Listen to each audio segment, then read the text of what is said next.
নমস্কাৰ বন্ধু বান্ধৱীসকল, আজি আন এটা ভিডিঅ'লৈ তোমালোকক স্বাগতম জনাওঁ।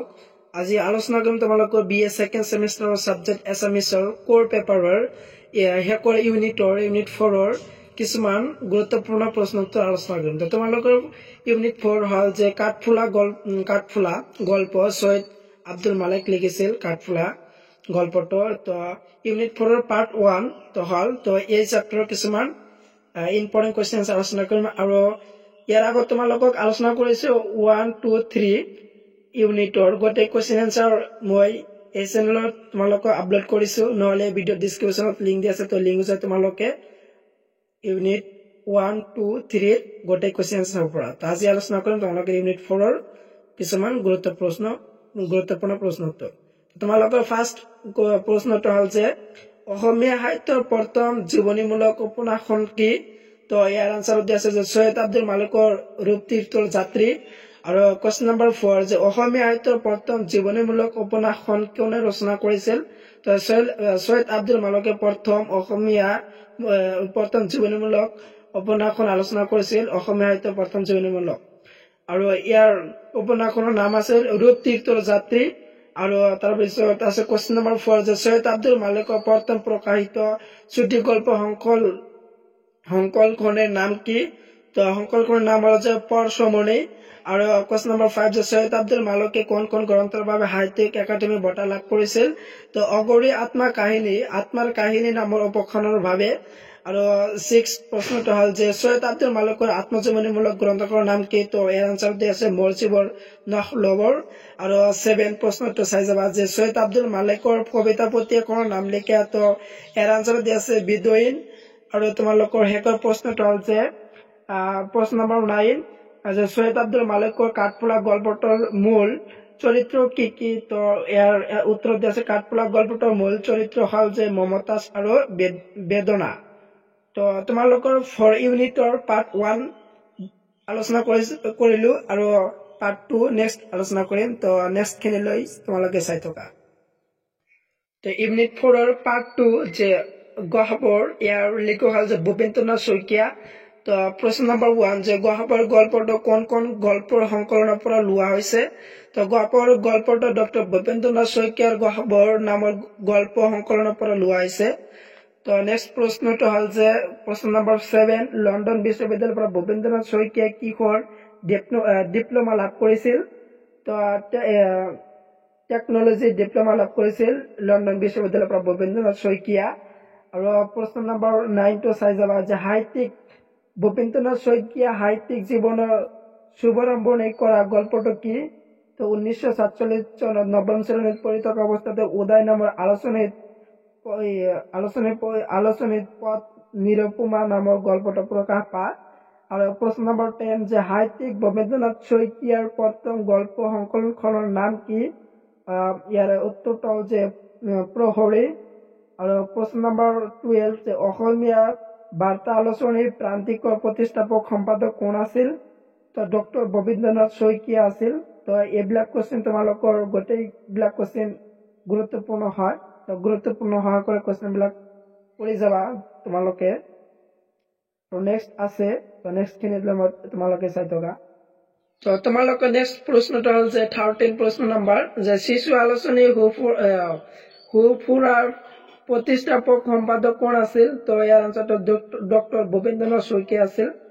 আৰু নেক্সট প্ৰশ্নটো হ'ল যে এই পাৰ্টৰ তোমালোকৰ শেষৰ প্ৰশ্নটো হ'ল, তো শেষৰ প্ৰশ্ন নম্বৰ তোমালোকৰ 26। তো 26টো তোমালোকে এক্সামৰ কাৰণে চাব পৰা যে ডক্টৰ ভূপেন্দ্ৰনাথ শইকীয়াৰ এখন জনপ্ৰিয় উপন্যাসখনৰ নাম লিখা।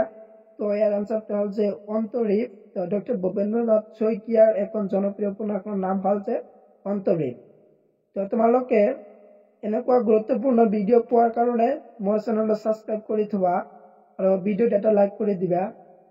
তো নেক্সট হ'ল যে নেক্সট পাৰ্ট 3 যে কবিৰ অহৈতুকী প্ৰতি। তো ইয়াৰ লেখক আছে যে বাণীকান্ত কাকতি। তো তোমালোকে ফাৰ্ষ্ট কুৱেশ্যনটো চাই লোৱা যে অসমীয়া সাহিত্যৰ কীৰ্তবিদ্যা সমালোচক বাণীকান্ত কাকতি কেতিয়া আৰু ক'ত জন্ম হৈছিল? তো ইয়াৰ আনসাৰখিনি চাই ল'বা, যিহেতু তোমালোকে স্ক্ৰীণত ভালদৰে দেখা দি আছো। তো তোমালোকে চাই লোৱা, স্ক্ৰীণত দিয়া আছে।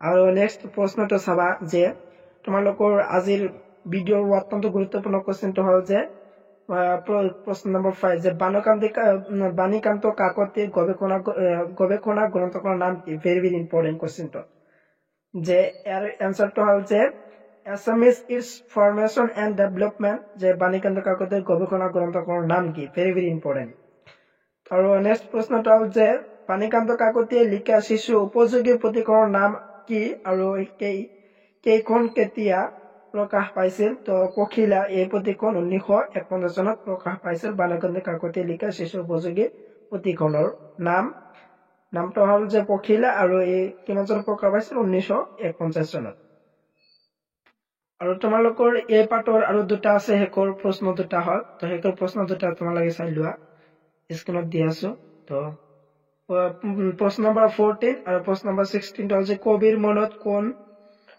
চিৰ সৌন্দৰ্যমীয় তো ইয়াৰ উত্তৰটো হ'ল কবিৰ মনত কি ব্ৰিটিছ চিৰ সৌন্দৰ্যমীয় তো চাই থকা তো হে পাঠ লৈ চাই থকা ইউনিট 4 পাঠ 4 যে এটা প্ৰেমৰ পদ্য তো এটা প্ৰেমৰ পদ্য তোমালোকৰ এৰ কবি হ'ল যে নৱকান্ত বৰুৱা এই পাঠৰ কিছুমান ইম্পৰ্টেণ্ট কোৱেশ্চন আনসাৰ দি আছো তো তোমালোকে চাই লোৱা যে প্ৰশ্ন নম্বৰ 1 যে এটা প্ৰেমৰ পদ্য কবিতাটি নৱকান্ত বৰুৱাৰ কোন কাব্যগ্ৰন্থৰ অন্তৰ্গত তো আনসাৰটো হে অৰণ্য হে মহানগৰ নামৰ কাব্যগ্ৰন্থৰ অন্তৰ্গত আৰু প্ৰশ্ন নম্বৰ 2 যে কবি নৱকান্ত বৰুৱাৰ প্ৰথম কাব্য সংকলনৰ নাম কি হে অৰণ্য হে মহানগৰ নাম আছিল আৰু প্ৰশ্ন নম্বৰ 3 যে অৰুন্ধতীৰ কবি বুলি কাক কোৱা হয় নৱকান্ত বৰুৱাক আৰু নৱকান্ত বৰুৱাক কি নামেৰে জনা যায় প্ৰশ্ন নম্বৰ 4 যে একোত ককাই দেও তো এই একোত ককাই দেও জনা যায় নৱকান্ত বৰুৱাক আৰু নেক্সট প্ৰশ্নটো হ'ল যে তোমালোকৰ নেক্সট প্ৰশ্নটো হ'ল যে প্ৰশ্ন নম্বৰ 11 নৱকান্ত বৰুৱাৰ প্ৰথম কাব্যপুথিখনৰ নাম কি কাব্যপুথি কোন চনত প্ৰকাশ হৈছিল হে অৰণ্য হে মহানগৰ কাব্যপুথিখনৰ নাম আৰু এইখন প্ৰকাশ হৈছিল 1951 চনত আৰু আছে তোমালোকৰ কোৱেশ্চন তো কোৱেশ্চনখিনি তোমালোকে চাই লোৱা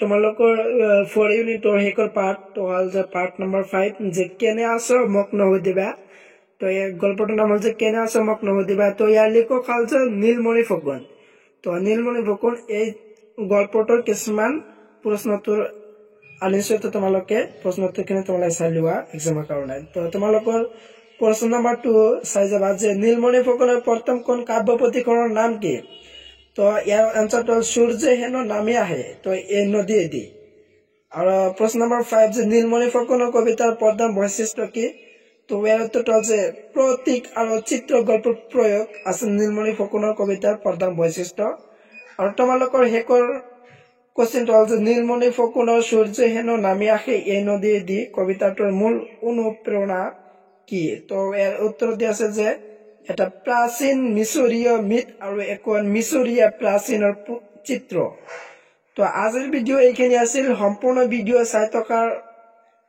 থকাৰ বাবে তোমালোকক সকলোকে ধন্যবাদ জনাও তো এনেকুৱা ভিডিঅ' পোৱাৰ কাৰণে মোৰ চেনেলটো সাবস্ক্ৰাইব কৰি থবা আৰু তোমালোকৰ কোনোবাৰ যদি সম্পূৰ্ণ কোৱেশ্চন আনসাৰ লাগে তো ডেসক্ৰিপশনত তোমালোক ইনষ্টা লিংক দি আছে তো মোক এটা মেছেজ কৰিবা আৰু তোমালোকক পিডিএফ সহকাৰে কোৱেশ্চন দিবলৈ চেষ্টা কৰিম